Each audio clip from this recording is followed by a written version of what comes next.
वहीं लोकसभा चुनाव को लेकर हलचल तेज होने लगी है। उत्तर प्रदेश से लेकर बिहार तक पारा गरमाने लगा है। जहां उत्तर प्रदेश में बीजेपी साथियों को जोड़ने में जुटी है, तो वहीं दूसरी तरफ बिहार एनडीए में टूट पड़ गई है। पशुपति पारस ने एनडीए का साथ छोड़ दिया है। तो अब राजनीति में कौन सी राह चुनेंगे पशुपति पारस और उनके इस फैसले से किसे होगा फायदा और किसे होगा नुकसान, देखिए इस खास रिपोर्ट में।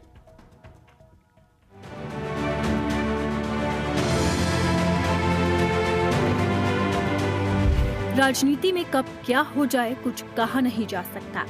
कल तक बिहार एनडीए में चाचा पशुपति पारस और चिराग पासवान कदम से कदम मिलाकर एनडीए के साथ चल रहे थे, लेकिन जैसे ही चुनाव नजदीक आए वैसे ही एनडीए की तस्वीर बदल गई।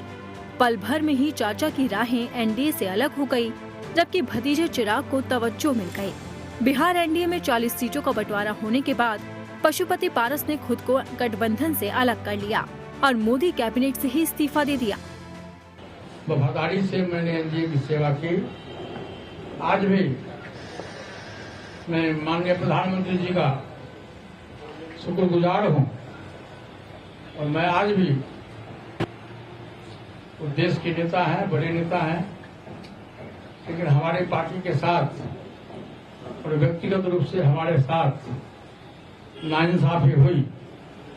इसलिए मैं भारत सरकार के कैबिनेट मंत्री से मैं त्याग पत्र देता हूं। दरअसल बिहार में एनडीए ने सीट शेयरिंग का फॉर्मूला तय कर लिया है, जिसके तहत 40 सीटों में से 17 सीटों पर बीजेपी लड़ेगी, जबकि 16 सीटें जेडीयू के खाते में जाएगी। 5 सीटें एलजेपी को मिली हैं और बची 2 सीटों पर एक पर हम और एक पर उपेंद्र कुशवाहा की राष्ट्रीय लोक मोर्चा चुनाव लड़ेगी। सीट शेयरिंग के तहत चाचा पशुपति पारस को एक भी सीट नहीं दी गई। जानकारी के मुताबिक पशुपति पारस हाजीपुर सीट मांग रहे थे, जबकि यही सीट चिराग पासवान भी मांग रहे थे। यहाँ से उनके पिता रामविलास पासवान 9 बार लोकसभा से सांसद रहे थे। 2019 में पशुपति पारस यहाँ से पहली बार चुनाव जीतकर लोकसभा पहुँचे थे। एनडीए गठबंधन के द्वारा बिहार में 40 लोकसभा सीटों के लिए किस दल को कितना सीट मिलेगा, इसकी घोषणा हो गई। मैंने आज से 5-6 दिन पहले प्रेस वार्ता में मैंने कहा था कि हम तब तक इंतजार करेंगे जब तक एनडीए का विधिवत घोषणा नहीं होता। कल विधिवत घोषणा हो गया। हम लोग 5 सांसद थे, हमारी पार्टी में 5 सांसद थे। मैंने बहुत ईमानदारी, बहुत लगन से, वफादारी से मैंने एनडीए की सेवा की। अब एक बार फिर वो सीट चाहते थे, लेकिन बीजेपी राजी नहीं हुई। माना जा रहा है कि इसी अनदेखी की वजह से पशुपति पारस एनडीए से दूर हो गए। अब कहा जा रहा है कि चाचा महागठबंधन में अपना सियासी भविष्य तलाश रहे हैं। हालांकि अभी तक इसका आधिकारिक ऐलान नहीं किया गया, लेकिन नेताओं के बयान इस ओर इशारा जरूर करते हैं। अरे हम देखे नहीं है, अब देख के बताएंगे आपको। पारस जी ने सर एनडीए छोड़ दिया। उन्होंने कहा कि उनके साथ नाइंसाफी हुई है एनडीए में। तो एनडीए में तो नाइंसाफी होती ही है। अच्छा किया उन्होंने छोड़ दिया। उनको बहुत पहले ही छोड़ देना चाहिए था पारस जी को।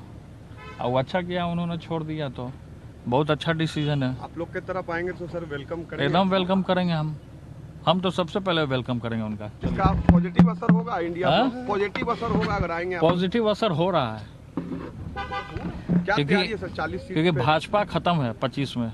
मेरा भविष्यवाणी है 25 में भाजपा खत्म। अब पशुपति पारस महागठबंधन में जाएंगे या नहीं, ये तो आने वाला वक्त ही बताएगा, लेकिन उनके एनडीए छोड़ने से सियासी समीकरण जरूर गड़बड़ाएगा। दरअसल बिहार के जातीय समीकरण को देखें तो राज्य में दलितों की आबादी 20% है। इसमें से पासवान 5.5% है, जो एलजेपी का कोर वोटर है। ऐसे में चाचा भतीजे के अलग होने से ये वोट बैंक बढ़ जाएगा। मेरा भी विश्वास, मैं आंकड़ों पर जाऊंगा और ये आंकड़े मेरे विश्वास को बढ़ाते हैं। पिछली बार 2019 में हम 3 दल थे। जनता दल यूनाइटेड थी, भारतीय जनता पार्टी थी और हम लोग थे उस वक्त। पर इस बार हमारे गठबंधन में 2 और मजबूत सहयोगी हमारे साथ जुड़े हैं। जीतन राम मांझी जी हों, आदरणीय उपेंद्र कुशवाहा जी हों। इन 2 और साथियों के आने से हमारी ताकत 2019 से बढ़ी ही है और 2019 में जो एक सीट हम लोग चूक गए थे किशनगंज की, मैं मानता हूं इस बार 40 की 40 सीटें हम लोग जीतेंगे।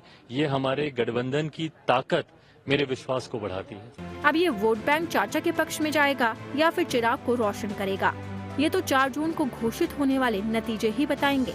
फिलहाल पशुपति पारस के फैसले से बिहार की राजनीति में उफान आ गया है।